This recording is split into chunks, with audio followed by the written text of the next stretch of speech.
당일 해고는 기본에 새벽에 날아오는 이메일 해고 통보까지 사장님 농담에 안 웃었다고 잘리는 미국? 최근 새로운 해고 열풍이 불고 있다는데 미국은 왜 이렇게 해고가 쉬울까?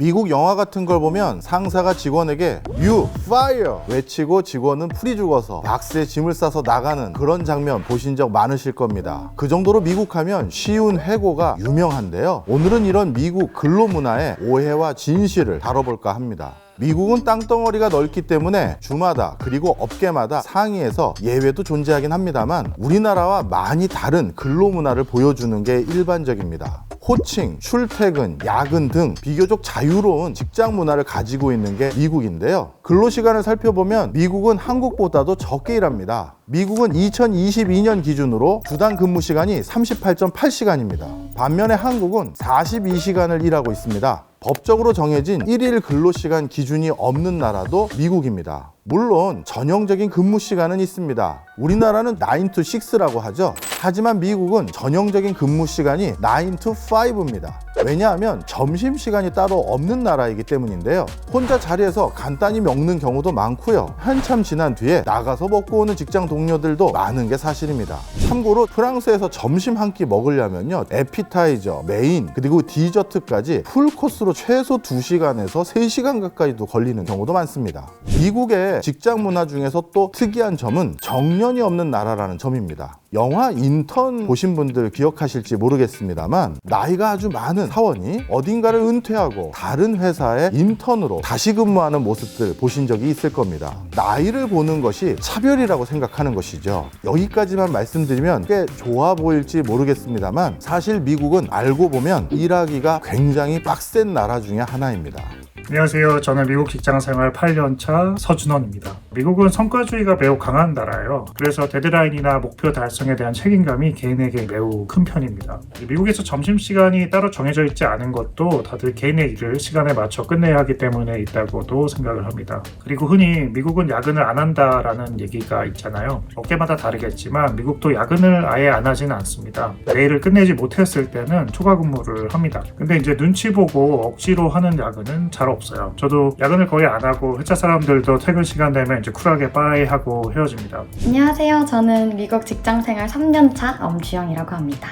확실히 한국이랑 미국 회사 생활에서 다른 점이라고 하면은 저는 자기 PR이 정말 중요하다는 걸 시간이 지나면서 느끼고 있어요. 다른 팀 사람들한테도 이거를 얼마나 잘 해내고 있다 이런 이미지를 회사 전체에 잘 알게 해주는 게 굉장히 뭔가 승진이나 회사 생활에 중요하다는 걸 미국에서 느끼고 있어요. 미국에서는 확실히 겸손이 미덕이 아니라는 것을 느끼고 있습니다. 그리고 미국은 한국과 비교했을 때 해고도 쉬운 편인 것 같아요. 얼마나 해고가 쉽게 이루어지냐 하면요, 조금 과장해서 표현한다면 사장님 농담에 안 웃어줬다고 해서 해고 당한다는 썰도 있는 나라가 미국입니다. 실제 유명한 기업인들도요, 황당한 해고 썰이 존재하는데요. 스티브 잡스 같은 경우는 엘리베이터에서 직원을 만나면 회사에서 하는 일이 뭐냐고 물어보고요, 제대로 된 답변을 못하면 당신 해고야 하고 해고 통보를 한다라는 썰도 있습니다. 이런 것들이 정말 미국에서는 흔한 일인지 직접 확인해 봤습니다.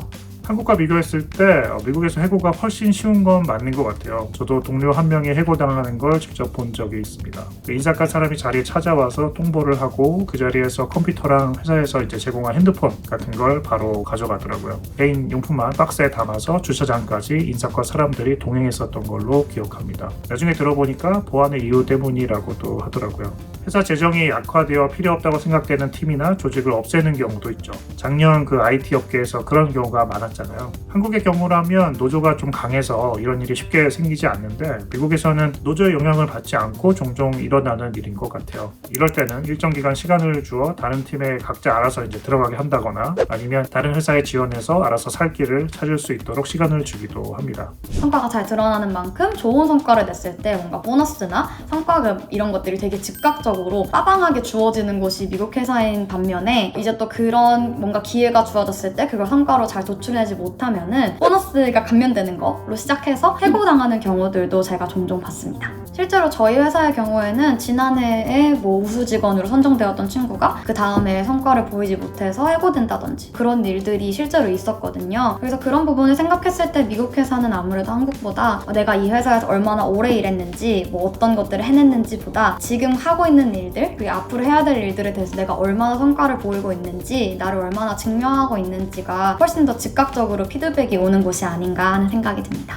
한국은 정당한 이유 없는 해고는 부당해고로 법에 명시되어 있지만요, 미국은 일부 예외를 제외하고는 정당한 이유가 없어도 해고할 수 있고요, 한국은 법적으로는 해고 30일 전까지 예고할 의무가 있습니다만 미국은 당일 해고도 가능합니다. 사실 미국의 해고도 흔히 두 가지로 구분되는데요, 귀책 사유가 개인에게 있을 때의 해고가 있고요, 이거를 fire라고 부릅니다. 귀책 사유가 회사에 있을 때가 있습니다. 이거를 레이오프라고 부릅니다. 구조조정, 경영악화, 인수합병, 조직 개편 등 경영상의 이유로 해고되는 게 바로 여기에 해당됩니다. 이 경영상의 해고 안에 미국은 신기하게도 일시 해고라는 개념이 또 존재하는데요, 기업의 상황이 조금 나아지면 다시 고용할 것을 약속하는 해고가 바로 일시 해고입니다. 그렇다면 대체 미국은 왜 이렇게 해고가 쉬운 걸까요? 미국은 전통적으로 임의고용제도가 존중되어 왔습니다. 차별에 근거하지 않는 한 지금도 대부분의 주에서 유효한 원칙이 바로 임의고용제도입니다. 이러한 임의고용제도는 19세기 후반 대부분의 미국 주에서 점차적으로 도입되기 시작했는데요. 그래서 이런 통계도 있습니다. 2019년 OECD 기준 37개국 가운데 미국의 해고 유연성이 1위를 차지했고요. 미국 직장인 2명 중 1명꼴로 구조조정에 의해 해고를 당하는 얘기가 있을 정도입니다. 이 말은 나쁘게 말하면 노동자들의 권리가 낮은 편이라고 말할 수 있을 텐데요. 하지만 그렇다고 해서 미국도 노동자들을 위한 보호 정책이 없는 것은 아닙니다. 게다가 미국은 해고도 쉬운 대신 재취업도 쉽다는 얘기가 있습니다. 그럼 이 말은 정말일까요? 미국도 실업급여 제도가 있고요. 주변만 보더라도 한국과 비교해서 미국은 재취업 기간이 좀 짧은 것 같습니다. 한국은 수도권에 일자리가 좀 몰려있지만 미국은 땅덩이가 크고 시장도 좀 크기 때문에 선택지도 좀 넓은 것 같아요. 코비드 때는 집에서 일하는 조건으로 하는 그런 일자리도 많았어서 인력 시장이 훨씬 커진 그런 느낌이었습니다. 또 나이를 따지지 않는다는 점도 재취업을 조금 더 쉽게 만드는 것 같습니다. 그래서 미국계 기업에 취업을 했거나 미국에서 직장을 구했던 많은 지인들을 보면요, 좋은 점도 많지만 이번 주가 마지막 근무가 아닌가라는 생각을 가지면서 다닌다고 웃는 지인들도 많았습니다. 사실 미국이 이렇게 유연한 고용제도를 가질 수 있었던 것은 미국의 경제발전 과정에서 미국에게 적합한 고용시장과 고용 방식을 결정하는 과정에서 생긴 자연스러운 현상입니다. 따라서 다른 나라가 무조건 미국의 유연한 고용제도를 차용한다고 해서 미국과 똑같은 성과를 보인다고 말할 수는 없죠. 하지만 최근 미국에서는 이러한 직접적인 해고 대신 새로운 바람이 불고 있다는데요, 바로 조용한 해고입니다. 직원의 성과가 저조할 경우 업무 재배치 등을 통해 직원 스스로 퇴사하도록 유도하는 그런 경우가 바로 조용한 해고에 해당됩니다. 대표적인 예로는 아디다스, 어도비, IBM 등이 있는데요. 그렇다면 기업들은 왜 조용한 해고를 하기 시작했던 걸까요? 팬데믹이 끝나고 물가를 잡기 위해서 고금리 기조로 바뀌어가면서 이제는 예전과 같은 유동성을 쉽게 확보하기가 어려워졌습니다. 그러다 보니까 먼 미래를 보고 시작했던 신규 사업이라든가 앞으로 새로운 일을 모색하기 위해 시작했던 스타트업, 이런 것들이 이제 점점 잦아들기 시작했고요. 이 과정에서 이미 채용한 인력도 해고하는 사례가 늘기 시작한 겁니다. 비용 절감이 시급해진 기업들이 많아졌습니다. 하지만 전반적인 구조조정은 일반적으로 막대한 비용이 드는 경우가 많습니다. 메타 같은 경우는요, 2022년 해고한 직원의 퇴직금을 포함해서 2022년 4분기에만 42억 달러 비용이 발생했는데요. 하지만 조용한 해고는 채용, 해고, 재채용에 드는 비용이 감소하고요. 게다가 직원들에게 더 높은 성과를 내도록 분위기를 조성할 수도 있기 때문에 추가적으로 매출 향상이나 이익 증대 효과마저 기대할 수가 있습니다. 이러한 기대들로 미국 기업들도 다른 해고 방식을 선택했다고 볼 수 있겠죠. 한국의 근로문화도 많은 변화를 겪고 있습니다. 놀토라는 말이 있었던 과거에서 지금은 주 5일 근무제가 된 상황이고요. 수많은 기업들이 딱딱한 직급 대신 영어 이름으로 부르기 시작했죠. 코로나19로 재택근무 시스템을 도입한 기업도 많고요. 유연근무제도 확산하는 분위기입니다. 앞으로 한국의 근로문화는 어떻게 변화할까요? 오늘 저의 이야기는 여기까지입니다. 여러분은 어떠셨나요? 네.